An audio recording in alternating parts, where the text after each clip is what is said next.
அப்படின்னா பங்குச்சந்தை அப்படின்றத தாண்டி வந்துட்டு இந்த எப்படி சொல்றது முதலீடு அப்படின்றது வந்துட்டு இருக்கு இல்லையா. ஸோ ஒரு சிலர் வந்துட்டு பார்த்தோம் அப்படின்னா நாய் மாதிரி தன்னுடைய கடைசி காலம் வரைக்கும் உழைச்சிக்கிட்டே இருப்பாங்க அப்படின்னே சொல்லலாம். அதாவது வந்துட்டு இந்த கடின உழைப்பு அப்படின்னு வந்துட்டு சொல்லுவாங்க.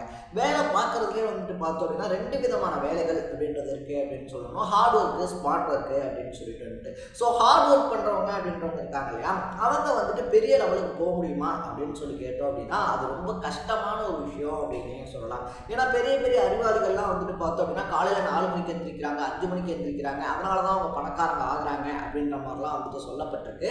பட் அப்படி பார்த்தா நியூஸ் பேப்பர் போடுறவங்க, பால் ஊத்துறவங்க அப்படின்னு சொல்லிட்டு எல்லாருமே காலையில் 4 மணி 3:30 மணிக்கெலாம் எழுந்திருக்கிறாங்க. அவங்களால ஏன் பெரிய அளவில் சாதிக்க முடியல, அவங்க ஏன் உலக பணக்காரர்களாக மாற முடியல அப்படின்னு சொல்லி கேட்டோம் அப்படின்னா அதுதான் ஹார்ட் ஒர்க்குக்கும் ஸ்மார்ட் ஒர்க்குக்கும் இருக்கக்கூடிய ரொம்ப பெரிய டிஃப்ரென்ஸ் அப்படின்னே சொல்லலாம். ஸோ அப்படி தன்னுடைய ஸ்மார்ட் ஒர்க் மூலயமா பார்த்தோம் அப்படின்னா உலக பணக்காரர்களில் 5வது இடத்துல இருக்கக்கூடியவர் தான் வாரன் பஃபெட் அப்படின்னு சொல்லணும். ஸோ பஃபெட்டை பொறுத்த வரைக்குமே வந்துட்டு அவருடைய கொள்கையே என்ன அப்படின்னு சொல்லி பார்த்தோம் அப்படின்னா இன்வெஸ்ட்மெண்ட் அப்படின்னே சொல்லலாம். ஸோ நம்ம ஒரு விஷயத்தில் பண்ணிக்கக்கூடிய இன்வெஸ்ட்மெண்ட் அப்படின்றது இருக்கு இல்லையா, அது வந்துட்டு பிற்காலத்தில் நம்மளை காப்பாற்றும் அப்படின்றது தான் வாரன் பஃபெட்டினுடைய அசைக்க முடியாத நம்பிக்கை அப்படின்னு சொல்லணும். ஸோ ஷேர் மார்க்கெட்டில் வந்துட்டு வாரன் பஃபெட் ஒரு ஷேரை வாங்குறாரு அப்படின்னா கண்ணை மூடிட்டு வாங்குறதுக்கும் அவர் சொல்லக்கூடிய ஷேர்ஸை வாங்குறதுக்குமே பல பேர் லைனில் அடிப்பாங்க அப்படின்னு தான் சொல்லணும். ஸோ கிட்டத்தட்ட 60 வருஷமாக வந்துட்டு பார்த்தோம் அப்படின்னா ஷேர் மார்க்கெட்டை கரைச்சி குடிச்சு பல பங்குகள் அப்படின்றத வாங்கி குடிச்ச ஜாம்பவான், அதுவும் முதலீட்டு ஜாம்பவான். நான் வந்துட்டு அவ்வளோதான்ப்பா ரிட்டையர்ட் ஆக போகிறேன் அப்படின்னு சொல்லி அனௌன்ஸ் பண்ணியிருக்கிறது அவருடைய ஃபாலோவர்ஸ்க்கு ரொம்ப பெரிய அதிர்ச்சியை ஏற்படுத்தியிருக்கு அப்படின்னே சொல்லலாம். அவர் வந்து சாதாரண வயசில் தான் ரிட்டையர்ட் ஆக, ஒரு 94 வயசில் தான் வந்துட்டு ரிட்டையர்ட் ஆகிறாரு அப்படின்னு சொல்லியிருந்தாலும் நான் வந்துட்டு என்னுடைய பணிகள்லேருந்து ஓய்வு பெறுறேன், பெர்ஷா ஹேத்வே அப்படின்னு சொல்லக்கூடிய அவருடைய நிறுவனத்துக்கு வந்துட்டு பார்த்தோம் அப்படின்னா நான் ஒரு புதிய சிஇஓவை நியமிக்கிறேன் அப்படின்னு சொல்லிட்டு ஒரு புதுசாக ஒருத்தரை நியமிக்கிறாரு அப்படின்னு தான் சொல்லணும். ஸோ அவரோட பேர் வந்துட்டு பார்த்தோம் அப்படின்னா கனடாவை சேர்ந்த கிரெக் ஏபல் அப்படின்னே சொல்லலாம். ஸோ கிரெக் ஏபல் வந்துட்டு பார்த்தோம் அப்படின்னா அவர் வேற ஒரு நிறுவனத்தில் வேலை பார்த்த ஒருத்தர் அப்படின்னு தான் சொல்லணும். மிட் அமெரிக்கன் எனர்ஜி அப்படின்னு சொல்லக்கூடிய ஒரு நிறுவனத்தை பார்த்தோம் அப்படின்னா ஒரு 25-30 வருஷத்துக்கு முன்னாடி நம்ம வாரன் பஃபெட் இருக்காங்க இல்லையா, அவர் வந்துட்டு அந்த நிறுவனத்தை வாங்குறாரு. ஸோ அப்படி வாங்கப்பட்ட நிறுவனத்தில் இருந்து வாரன் பஃபெட் கிட்ட வந்தவர் தான் நம்ம ஏபல் அப்படின்னே சொல்லலாம். ஸோ தன்னுடைய அசைக்க முடியாத நம்பிக்கை அப்படின்றத சம்பாரிச்ச ஏபலை வந்துட்டு அவருடைய பெர்ஷர் ஹாத்வே அப்படின்னு சொல்லக்கூடிய நிறுவனத்துக்கு தலைவராக நியமிச்சிருக்காரு அப்படின்னே சொல்லலாம். ஸோ அடுத்த வாரன் பஃபெட் என்ன பண்ண போறாரு அப்படின்ற எக்ஸ்பெக்டேஷனும் எகிரி இருக்கு. ஸோ யாரு தான் இந்த வாரன் பஃபெட் அப்படின்னு சொல்லி பார்த்தோம் அப்படின்னா 1930s நெப்ராஸ்கா அப்படின்னு சொல்லக்கூடிய ஸ்டேட்ல ஒமாஹா அப்படின்னு சொல்லக்கூடிய ஒரு ஊர்ல பிறந்த ஒரு பையன் தான் நம்ம வாரன் பஃபெட் அப்படின்னே சொல்லலாம். ஸோ சாதாரண ஃபேமிலி பேக்ரவுண்டில் பிறந்த அந்த பையனுக்கு பார்த்தோம் அப்படின்னா 11 வயசுலேயே வந்துட்டு ஷேர்ஸ் வாங்குறதுல இன்ட்ரெஸ்ட் இருந்திருக்கு அப்படின்னே சொல்லலாம்.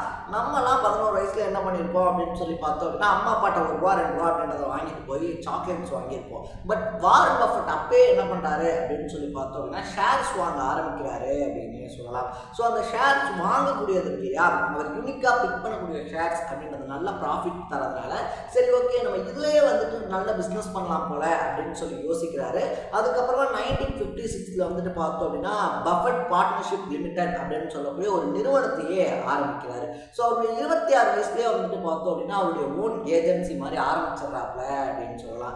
அதுல இருந்து தான் வந்துட்டு பார்த்தோம் அப்படின்னா எந்தெந்த ஷேர்ஸ் வாங்கினா நல்ல லாபம் கிடைக்கும், எந்தெந்த ஷேர்ஸ் வந்துட்டு அடுத்த கட்டத்துக்கு வளர்ச்சி அடையும் அப்படின்னு சொல்லிட்டு நலிவடைந்த ஷேர்ஸ் அப்படின்னு சொல்லியிருப்பாங்க இல்லையா. ஸோ அந்த ஷேர்ஸ் வச்சிருக்கக்கூடிய கம்பெனியுடைய மதிப்பு அப்படின்றது கம்மியாக இருக்கும், பட் அந்த கம்பெனியில் இருக்கக்கூடிய ப்ராடக்ட்ஸ் வந்துட்டு நல்ல வேல்யூவானதாக இருக்கும். ஸோ அப்படி வந்துட்டு பார்த்தோம் அப்படின்னா வாரன் பஃபெட் ஒவ்வொன்றா பார்த்து வாங்குறாப்ல அப்படின்னு தான் சொல்லணும். வாரன் பஃபெட் பண்ணதுலேயே வந்துட்டு முக்கியமான முதலீடுகள் அப்படின்னு சொல்லி பார்த்தோம்னா கொக்கோ கோலா, அதுக்கப்புறமா ஆப்பிள் நிறுவனம், பேங்க் ஆஃப் அமெரிக்கா அப்படின்னு சொல்லிட்டு இன்னைக்கு டாப்ல இருக்கக்கூடிய பல நிறுவனங்களுக்கு அது வளர்ச்சி அடையக்கூடிய ஸ்டேஜஸ்லேயே வந்துட்டு வாரன் பஃபெட் முதலீடு பண்ணியிருக்காப்ல அப்படின்னு தான் சொல்லணும். ஸோ ஃபியூச்சரில் எது வந்துட்டு பெருசாகும் அப்படின்னு சொல்லி கணிக்கிறது இருக்கு இல்லையா, இன்னைக்கு பணக்காரங்களாக இருக்கக்கூடிய எல்லாருமே பார்த்தோம் அப்படின்னா அவங்க ஒன்றும் இல்லாத காலத்தில் ஒரே ஒரு விஷயம் அப்படின்றத கரெக்டாக பண்ணியிருப்பாங்க. அது என்ன அப்படின்னா ஃபியூச்சர் எது, ஃபியூச்சரில் வந்துட்டு எந்த விஷயம் எல்லாத்தையும் ஆட்டு வைக்க போகுது, எந்த விஷயம் எல்லாத்தையும் ஆக்கிரமிக்க போகுது அப்படின்றத கரெக்டாக கெஸ் பண்ணியிருப்பாங்க அப்படின்னு சொல்லலாம். அதே மாதிரி வாரன் பஃபெட்டும் பார்த்தோம் அப்படின்னா அந்த பஃபெட் பார்ட்னர்ஷிப் லிமிடெட் இருக்கு இல்லையா,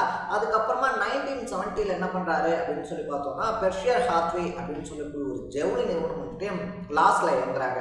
ஸோ அதை பார்த்து வாரன் பஃபெட் என்ன பண்ணுறாரு அப்படின்னா அப்படின்னா அந்த நிறுவனத்தை நம்ம வாங்கலாம், நம்ம வாங்கி அதை சக்ஸஸ்ஃபுல்லான ஒரு நிறுவனமாக மாற்றலாம் அப்படின்ற ஆசையில் அந்த நிறுவனத்தை 1970 வாங்குறாரு அப்படின்னே சொல்லலாம். 1970 அந்த பெர்க்ஷையர் ஹாத்வே இருக்கு இல்லையா, அந்த நிறுவனத்தை வாங்கினதோட மட்டும் இல்லாமல் அதனுடைய நிறுவன தலைவராகவும் மாறுறாரு. ஸோ அங்கிருந்து ஆரம்பிச்சது தான் வாரன் பஃபெட்டுடைய எழுச்சி அப்படின்னு சொல்லலாம். ஸோ 1970s ஆரம்பிச்சு 2000 தாண்டி 2025 வரைக்கும் பல வருஷங்கள் பல தசாப்தங்கள் நின்று பேசியிருக்கு அப்படின்னு தான் சொன்னோம். அதுக்கு பின்னாடி இருந்தது அவருடைய hard work plus smart mind அப்படின்னு சொல்லலாம். ஸோ 94 வயசுல வந்துட்டு பார்த்தோம் அப்படின்னா ஒரு மனுஷன் ஓகே நான் ரிட்டையர்மெண்ட் அனௌன்ஸ் பண்ணுறேன் அப்படின்னு சொல்லி அனௌன்ஸ் பண்ணும்போது பலராலையுமே அதை அக்செப்ட் பண்ணிக்க முடியல அப்படின்னு தான் சொல்லணும். ஏன்னா வாரன் பஃபெட் இல்லை அப்படின்னா அடுத்து யார் நமக்கு வழிகாட்டுறது அப்படின்றதான் ஷேர் மார்க்கெட்டில் ஷேர்ஸ் வாங்கிக்கிட்டு இருக்கவங்களுடைய ரொம்ப பெரிய ஒரு தவிப்பு அப்படின்னே சொல்லலாம்.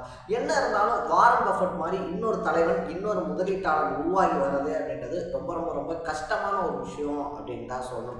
நீங்கள் வாரன் பஃபெட்டை பற்றி என்ன நினைக்கிறீங்க அப்படின்றத கமெண்ட்டில் போட்டு இதே மாதிரி அப்பப்போ அப்டேட்டாக போயிட்டு இருக்கிற விஷயங்கள் இருக்கு இல்லையா, அது கரண்ட் அஃபேர்ஸாக இருந்தாலும் சரி, பாலிடிக்ஸாக இருந்தாலும் சரி, ஸ்போர்ட்ஸாக இருந்தாலும் சரி, அப்பப்போ அப்டேட்டாக போயிட்டு இருக்கிற விஷயங்களை நீங்கள் தொடர்ந்து தெரிஞ்சுக்கணும் அப்படின்னு ஆசைப்பட்டீங்கன்னா மறக்காம சேனலை ஃபாலோ பண்ணி சப்ஸ்கிரைப் பண்ணிக்கோங்க. நாளைக்கு இதே மாதிரி இன்னொரு இன்ட்ரெஸ்டிங்கான வீடியோவோட சந்திக்கலாம். Bye by.